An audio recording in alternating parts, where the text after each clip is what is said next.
This one is called The Stolen Cop Car. Ooh. Stolen is in quotes. So that'll be interesting. I decided to share your reading of the first story to my wife. She had heard it, of course, but she reminded me of this one.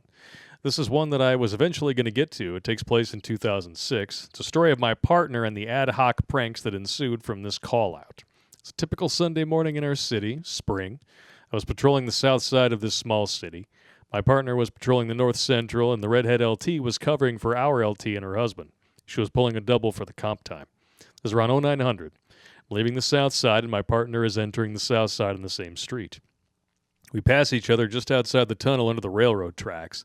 I continue northbound when a curious call comes across the radio. 14 Rollins. I hear my partner reply, go ahead. 14, we have a report of a stolen police vehicle headed southbound on Colorado Street.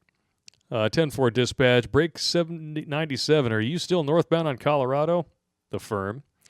I reply, Rollins 97, do we have a general area or just southbound? 10-12 97, I still have the RP on the line. I wait, still headed northbound. 97 RP reports that the vehicle was last seen in the area of Daly in Colorado. I key the mic.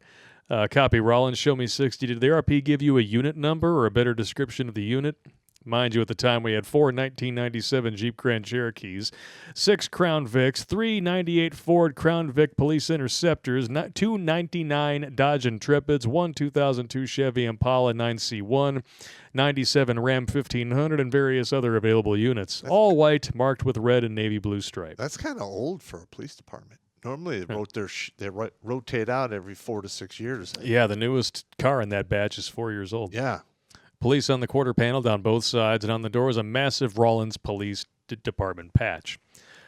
97 Rollins, all the RP gave me was that the police unit was a teen driver. 10-4 Rollins, I'm still 60, 1060, or in the area. I circle the area repeatedly, widening my search grid. Go up on 1 or 2 streets, nothing. Rollins 97, I'm UTL, unable to locate. Can you give me the RP's address? Dispatcher, affirm, it is, address redacted. Copy, show me 23, 1023 are on scene. I'll be out with the RP on portable to see if I can get a better description. 10-4 comes the reply. I walk up to the gate with all the confidence of a 20-year vet and not the rookie I've just left behind. I go to knock on the door, and this sweet little old lady exits the home. Plate of oatmeal raisin cookies in one hand. Uh-oh. I smile. Hi, ma'am. I'm Officer Stag with the Rollins Police Department. I key my shoulder mic. Rollins, show me 61 in contact or 1061 with the RP. You hear about the stolen police car? She replies as she offers me a cookie. Ah.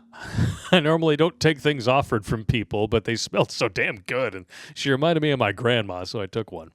Yes, ma'am. I reply with a mouthful of delicious grandma cookies. Do you have a description of the car? She looks puzzled as I take out my notepad and pen. Anything you can remember? A unit number? She looks even more confused. Plate number, ma'am. She nods and then shakes her head. No, afraid I didn't get that, but it was one of those big boat cars you guys drive. Boat car? That only describes 3 styles of units we have, the 97 Crown Vics, the 98 Crown Vics, and 2 99 Dodge Intrepids. Okay, was it a Ford or a Dodge? I ask, knowing that the 2000 Chevy Impalas we have don't fit the description of a boat car. At this point, my partner pulls up. Rollins 14, show me out with 97. Old lady looks to his car. One of them damn boats. I nod, and that narrows it down. I begin writing my notes when I hear a gasp. I stop and look at the old lady as she looks at my partner. Oh, my God, officer, it was you! My partner hangs his head in shame. I close my book, containing myself until I reach my truck. Thank you, ma'am. If you don't see anything else, don't hesitate to call us. She hands me a paper plate full of cookies, and I leave. Across the street as my partner sits in his car scowling. I climb in my truck, reach for my radio to clear the call, and that's when I hear it. My partner is in code, digital encryption. Rollins 14, show myself a 97 clear, report to notebook. I see him reach for his radio and leap from the truck. Too late. He opened the channel to Scannerland. Now everyone can hear him. Not that the Highway Patrol couldn't. After all, they had encrypted radios too. County and Scannerland didn't have digital at the time. I slide back into the truck and put it in gear. RP was reporting me It is said and done. Now we wait for the jokes to come in. Doesn't take long. Rollins PD 14, County 66, your channel. Go ahead, 66.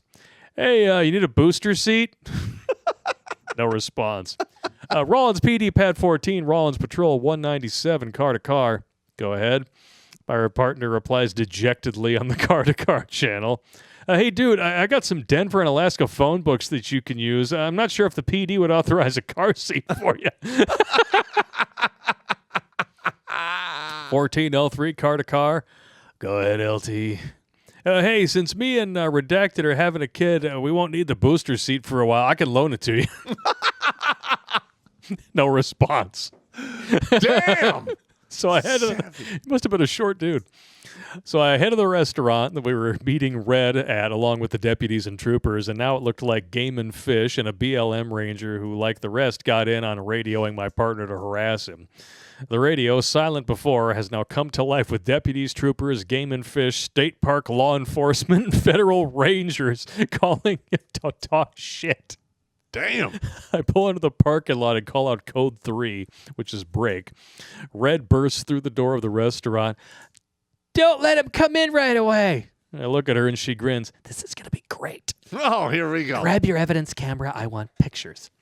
I nod and I grab my pack of Marlboro Reds from my uniform shirt pocket. My partner pulls up, gets out of his car, and slams the door as I have a smoke. That was fucking bullshit, man. I shrug. Dude, you're younger than me, and it wasn't you she called in. I nod again. Yeah, I am younger than you, he puffs up proudly, but I'm also over a foot taller than you, and I look older than you do, baby face. He deflates as I take another drag. Didn't see me get out of my truck? He looks to me. Dude, I was waving at you. I heard you in code, and then I saw you hit your radio again. Eyes widen. Motherfucker! I nod and clap him on the shoulder. Well, let's just get in there and get this over with. He looks at me. If it was me, you'd be busting my balls for the next 2 months. He nods, and we start toward the door. I stop. Wait. He looks to me as I pat my cargo pocket. Shit, I forgot my wallet. He nods as I jog back to my truck. I'll wait for you in the front. I nod and watch him enter the building. Quickly, I grab my camera, put it in my left cargo pocket, unsure of the shit show that I'm about to see. I jog back and meet him. We go inside. Instantly, we see the deputies in tan and brown, LT, 2 game wardens with their red shirts, and 4 troopers in their greens. All of them are smiling like idiots. We make our way to the table as LT looks to him. Hey, buddy, rough day? She asks. She's like a big sister to all of us. My partner nods, and she gestures to the head of the table. Why don't you have a seat?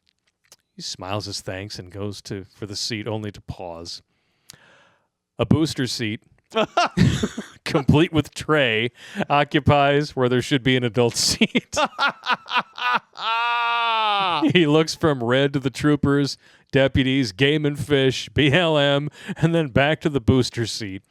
He groans, grabs the chair, tossing it to the side as people watch. The waitress, a good-looking gal we both hit on when we were there, came over. Oh, is somebody having a bad day? He looks at her and she smiles at him. You can't sit at the big boy chair just yet. His face falls. Let me go get you your special order that your friends called in. He nods and grabs an adult seat and sits down. The waitress brings back my usual cup of coffee, cinnamon roll that covers damn near the whole plate.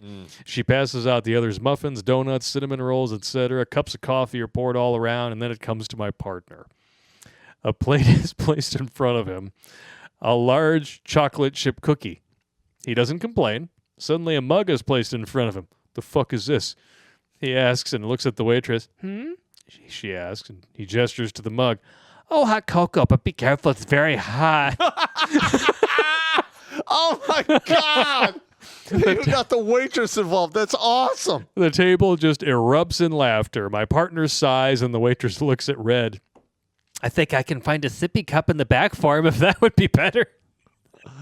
Wow. More laughter, more jokes.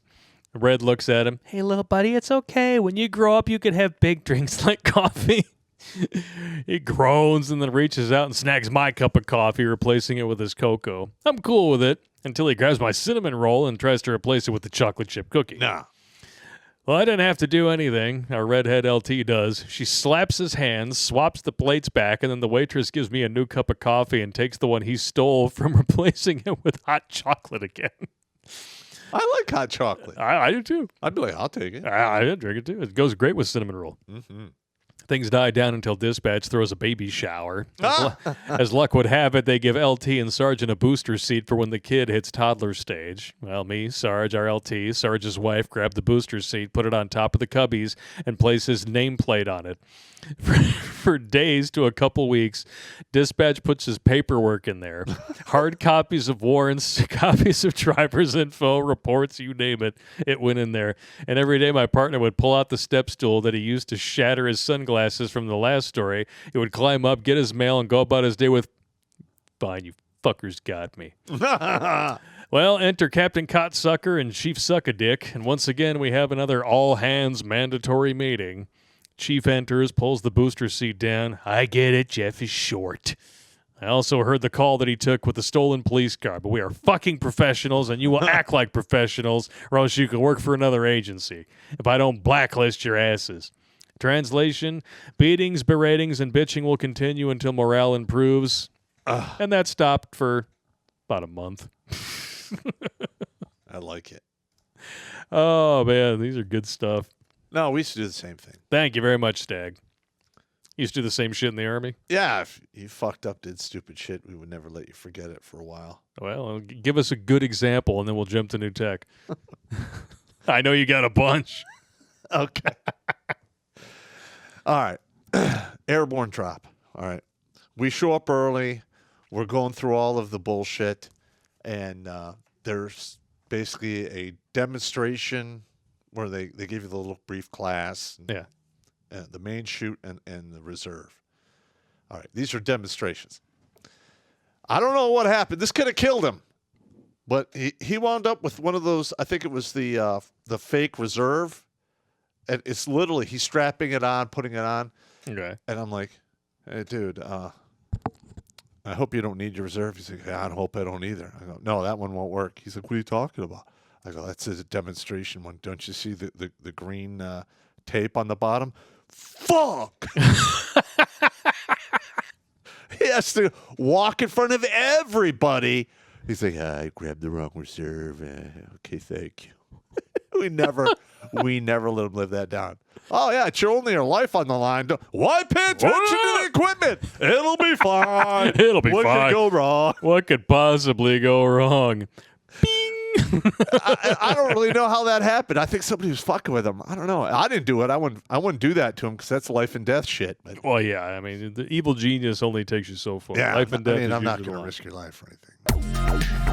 Watch Grunt Speak live every Tuesday and Thursday at 8 p.m. Eastern. And if you want to join Pop for Supporters Sundays, go to redonkulous.com/donate and make a monthly pledge. A link is in the Meat Gazer box.